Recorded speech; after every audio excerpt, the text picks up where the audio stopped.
Hey guys, it's Tim McAmis here again in the showroom. Going to go one more video into our shock tuning and adjustment explanation. So I've got Chris Bell with me from Kinetic Engineering.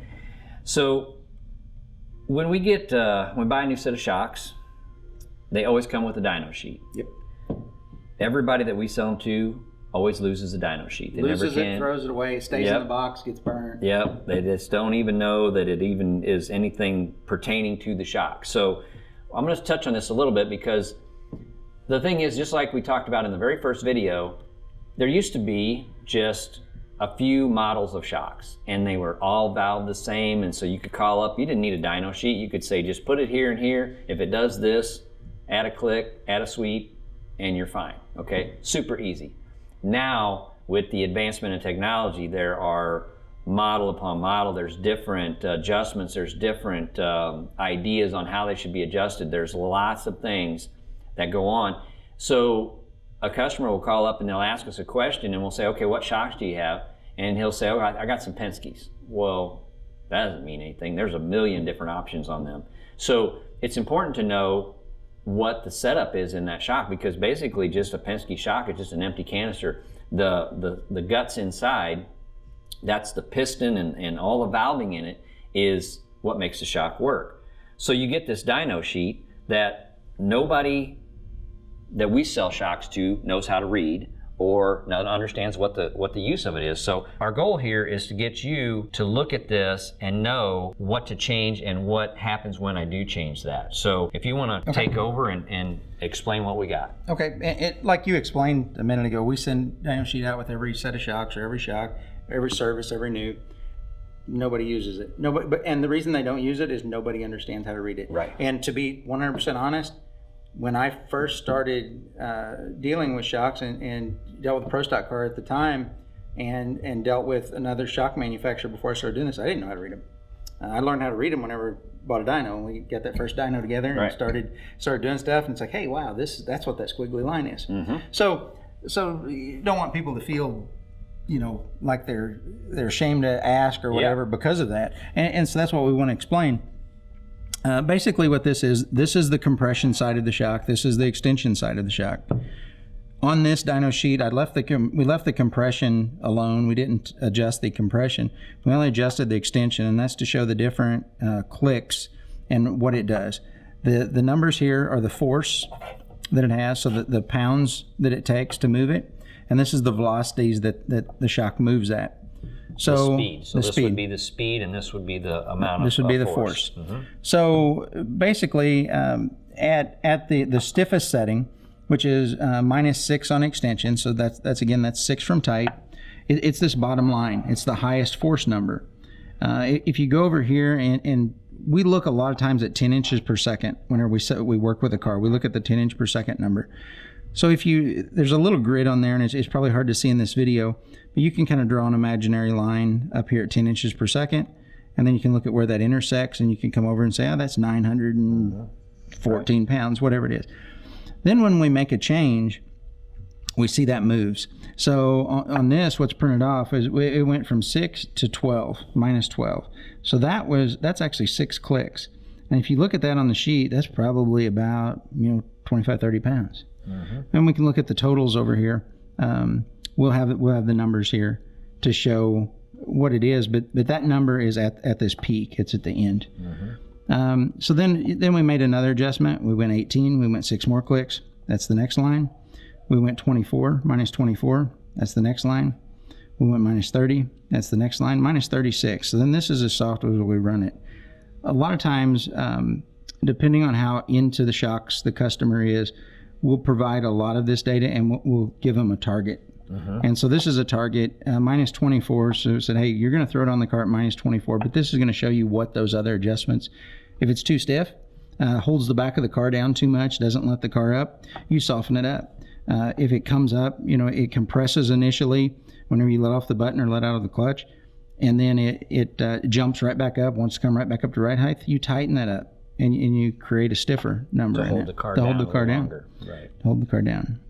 Okay. So I see here you've got a target setting, and we see extension -24. Yes. But then we also see HS and LS, so we've got high speed and low speed. Yeah, and this was this particular shock was a triple adjustable. So on the compression side, it has a high speed and a low speed compression.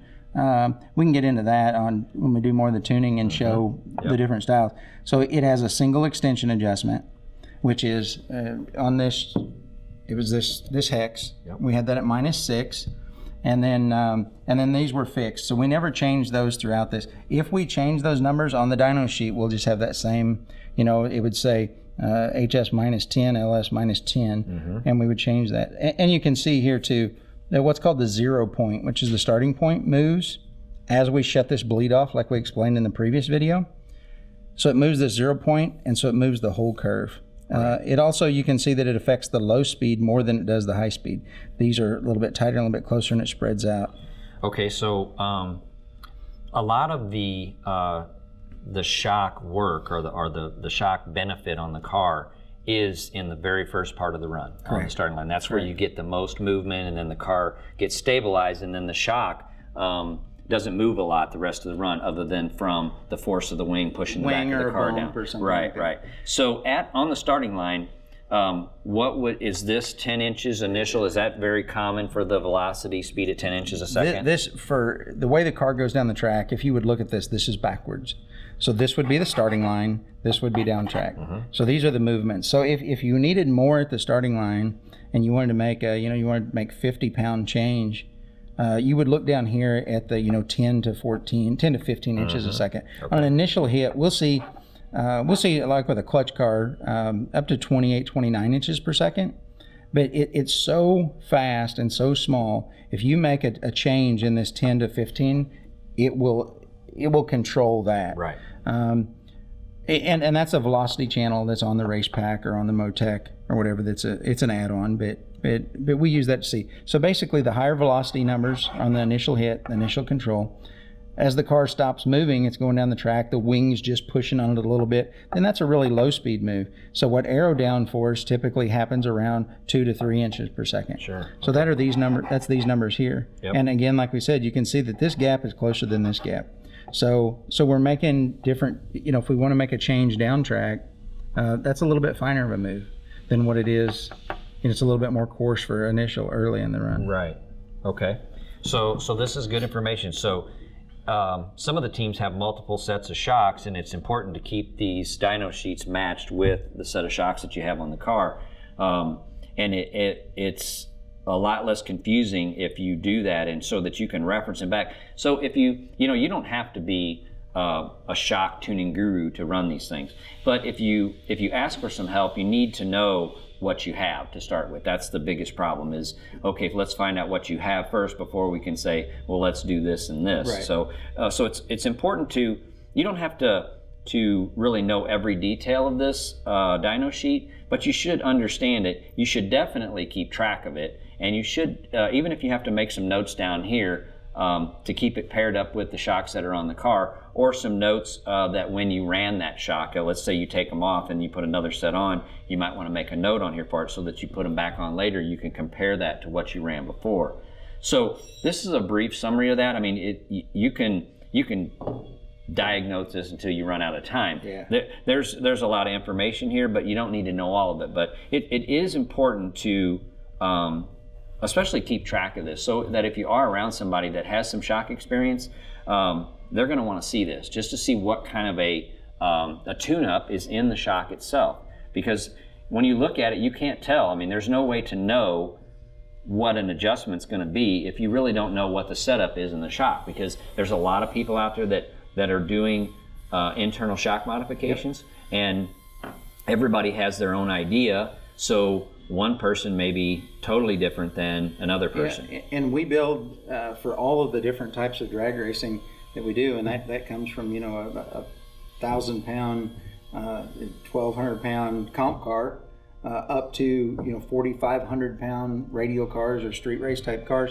We have about 400 different builds, and it used to be, like you said, you bought, there was 2 different Coneys that you bought, and so you could pretty much say, well, it's going to do this if I throw this number at it.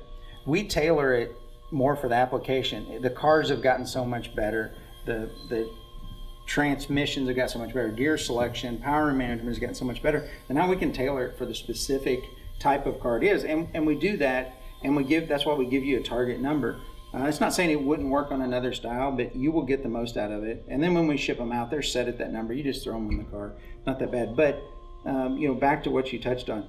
Save this. Try to learn it a little bit, because when somebody calls and says, it's letting up, the car compresses and then it lets up too quick. Well, how much too quick? Well, it takes it 2 seconds to get back to right height. It gets back to right height in 2 seconds. Okay, well, where do you want that? Well, we want that at 1 second. Okay. If you have these basic numbers, I can tell you, or one of your guys can tell you, hey, you know what, that needs about 60 pounds. Because we know it's a percentage of this total of what that build is. It needs about 60 pounds. Okay, well, that's 3 clicks. That's 4 clicks is 70 pounds, so let's go 3 clicks. Sure. And boom, you see a result. And it may not be exactly at 1 second. Say it happens at 1.2 seconds. Oh, wow, one more click, boom, 1 second. Right. And it saves a lot of that by having this data, because I serial number them. So I know what I can look back and look up at that.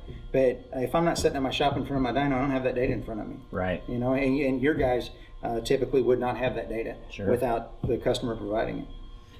So again, one thing I'd like to stress is that in all the other videos that I've done on the suspension in the back of the car, the shocks are an important part of tuning the suspension on the car, but they're not the only part. So if you've got a car, if your car is all jacked up, bolting a set of shocks on, it's not going to fix it. Nope. The shocks have to work with everything else on the car. So it's just one part. It's just like the forelink, the rear steer, the preload, pinion angle, wheelie bar settings, weight percentage front to rear. All these things have to work together, and they have to be a little bit of adjustment on each one. So if you've got a car that has the forelinks all jacked up, you got the weight percentage all off, the wheelie bars are set wrong, you can spend as much money as you want on shocks. And believe me, you can spend more money than you have on shocks, because there's a lot of stuff out there, and you can go broke buying shocks, but that's not going to fix it. That shock has to work with everything else on the car. So this isn't like, oh, my car's all screwed up, I buy these set of shocks, everything's going to be good. Now, if you have a bad shock on a car, have some old stuff on it that hasn't been looked at in a while that's not functioning properly, these will definitely improve the performance of the car. But it has to work together. Just like we've said in every other video, all of this stuff has to work in conjunction with the other parts. So no one component on the car is going to fix the car.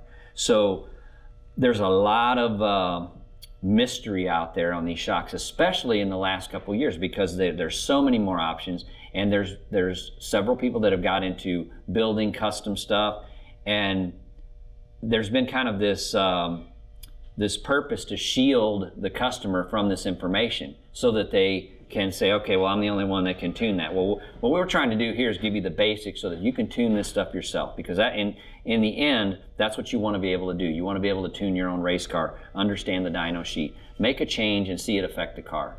So we're going to wrap this video up. We're going to get into some more advanced tuning stuff later, but look at this. If you have questions, look at your dyno sheet. Sit down and take a few minutes to learn it, and you will be a better drag racer. So thanks for watching, guys.